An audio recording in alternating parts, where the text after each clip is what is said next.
My name is Gabrielle Saucier, and I will present you some features of DNR Enterprise IP Management Station that I will also call IPMS. Today the feature concerns the IP provider needs. In this picture you see that many people should need this platform.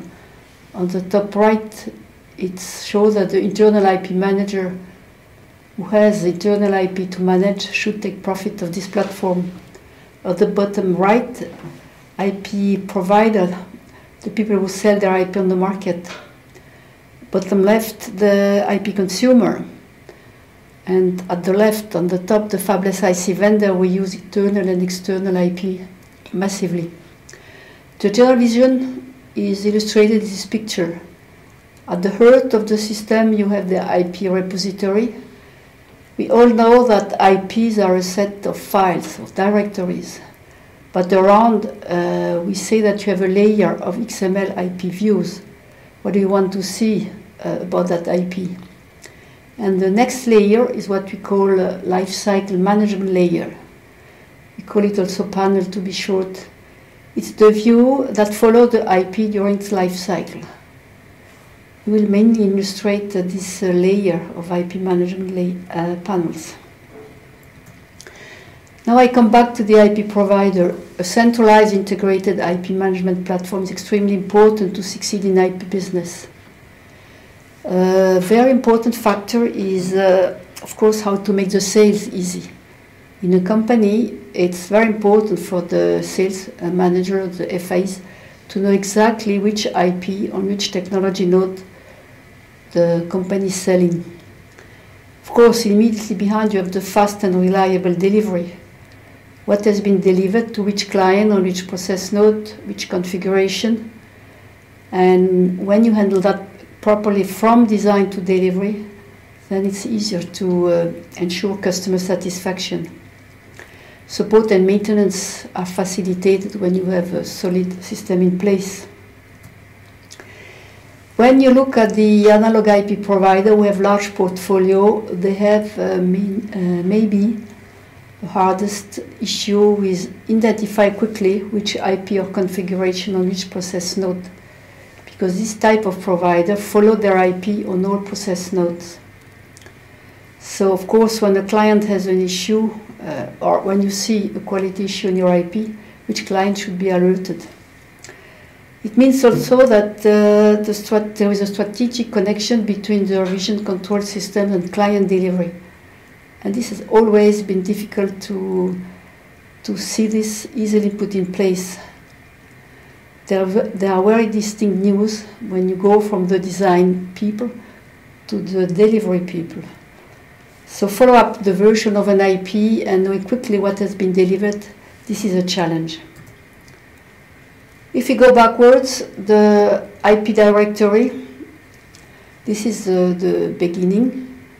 And we don't say an IP directory, it's in fact an XML viewer that we call also an XML catalog. There is a description layer on top of the database, of the IP database, which is permanently extracting the data, which are important for a user at each level of the company, easy accessible, and which facilitates the management. The view has to be hierarchical, of course, but what you want to see, the type of metadata you wish to see, depends which is your role in your company. If you are a designer, a marketing, a sales person, you don't want to see the same data. In this hierarchical description, we speak about leaves, people speak about fields. In fact, you have a broad, extensible range of types. This makes the power of an XML catalog compared to its ancestor, which was the Excel sheet. So the catalogs have to be have a very easy evolution. Typically in a company you want to change fields in your catalog every week, every month, and you don't want to lose any data. The catalog view has to be configurable by the IP manager. Lifecycle support, you map, we say, to a new format very easily. And you must have the possibility to export your catalog description over firewall to client, to vendor, or whatever. When we speak about types of the leaves, we mean that at the field in the catalog you can have very simple types like test, boolean, multi-value attribute, parametric attribute based on the library, hyperlink, local image, and over the time you have much more sophisticated leaves type, related IP, hierarchy, link to the database, design database. This is the power of this technology. Each user of this platform will probably introduce new types that were useful in his environment. When you speak about the catalog, sometimes people think that's a list of catalog and that you lose something compared to Excel sheet. One of the very simple features of Excel sheet that you can very access easily columns and rows. In fact, you can do that with this technology also. But of course you have much more. View, upload rights per section for selective groups, multi-level and parametric search, and we said already, import, export feature, automatic mapping to new format. Not only you don't lose anything compared to Excel sheet, but it's really the next technology. So multi-level and parametric search, in this technology you can search on any type of fields. This is a typical example. You want to search on a foundry, and when you select a foundry you see the nodes on which your IP is available, but you can also search in terms of maturity. I want to see on this platform what's available in this geometry and silicon proven on this node. This is a very basic requirement for an effective catalog. Also, saying that you can compare several IPs, several fields. Here you say I want to compare single port SRAM, and I want to compare quickly the node, the process, and the foundry, and you click and you see the table. So people should not believe that the catalog is a list of IP. The data are accessible in different ways. Now let's come to I would say to the serious stuff. The management panel. So management panel means what happened to the IP, what bug, and here we'll focus on which client delivery. So we have introduced a new technology called management panel, which in fact, like the catalog, you have types you can introduce in the panel. Types like images, text, but also bridges. Bridge to a catalog and to another database. That means the data I would like to see here comes from another database, or from the catalog, or from. When you are connected to another database, you can be fully synchronized, or you can capture the value where you entered your session. So you have some different options for doing the synchronization. Here I give an example. You want to have a delivery table. So you have a catalog, and when you are a delivery manager, you want to create a viewer where you have the client delivery, to which client have I delivered this IP, on which process node. But when I give the format of my management panel, I say part number, of course, goes back to the catalog. So it's a bridge to the catalog. And it's the key, because when you look for the data about the data describing an IP, the IP is identified by this part number as a unique identifier.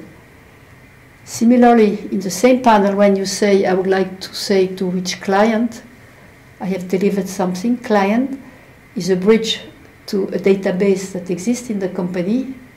The key is the name of the client, and then you indicate on which server this database is hosted. So in this technology, you can establish links to all the databases of the company very easily in one click. As a result, when you fill in this panel, the great thing is that it will be back annotated in the catalog. So here, what do people want to see is which IP configuration has been delivered to which client. So you see, in fact, here two panels. Shelf delivery means what delivery exactly which revision of which IP has already been delivered, and then to which client. So you imagine a sales guy, when he sees an IP, say, okay, I would like to know what you have delivered in the past and to whom. This makes his life very easy. So the shelf delivery, this is very clever. In fact, you have a product in the catalog. And each time a release has gone to a vendor, you create a shelf delivery. So you see here for the IP, the part number was HDPTF.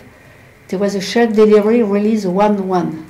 That means this has been frozen and sent to somebody.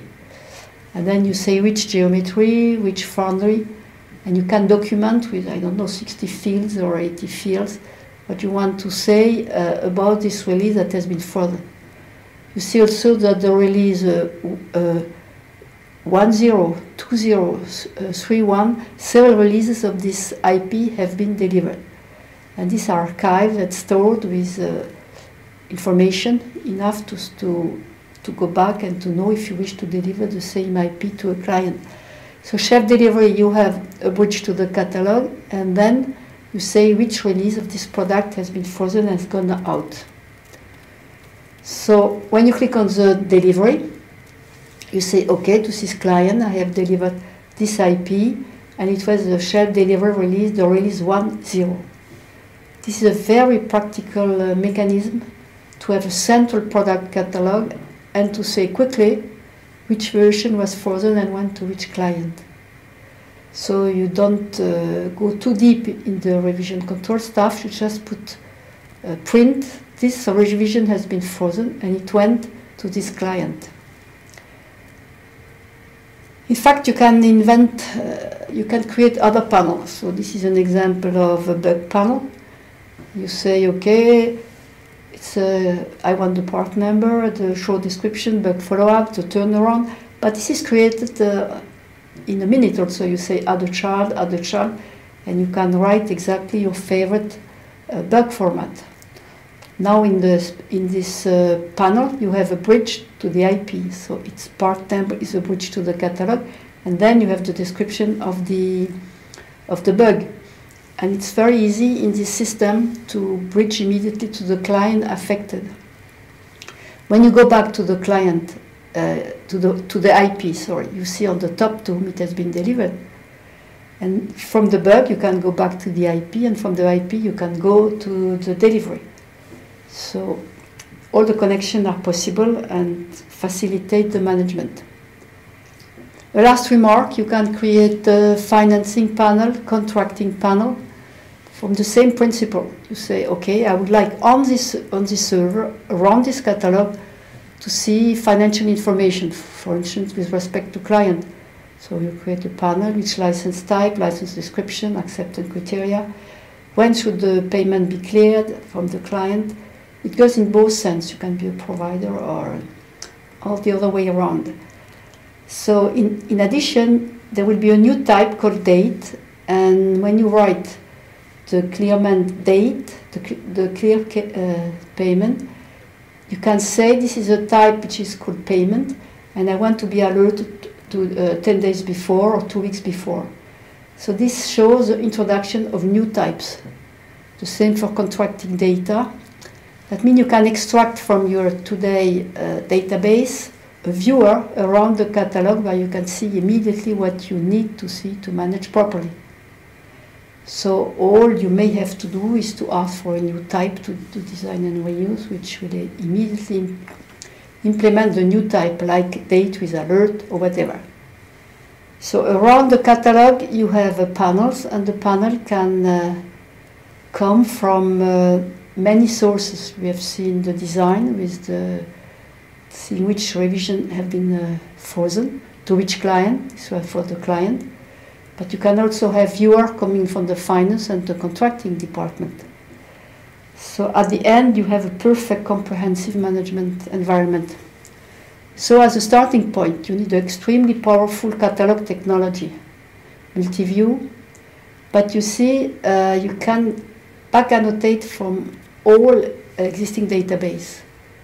So in the catalog, we have a type called inherited from, or back annotated from.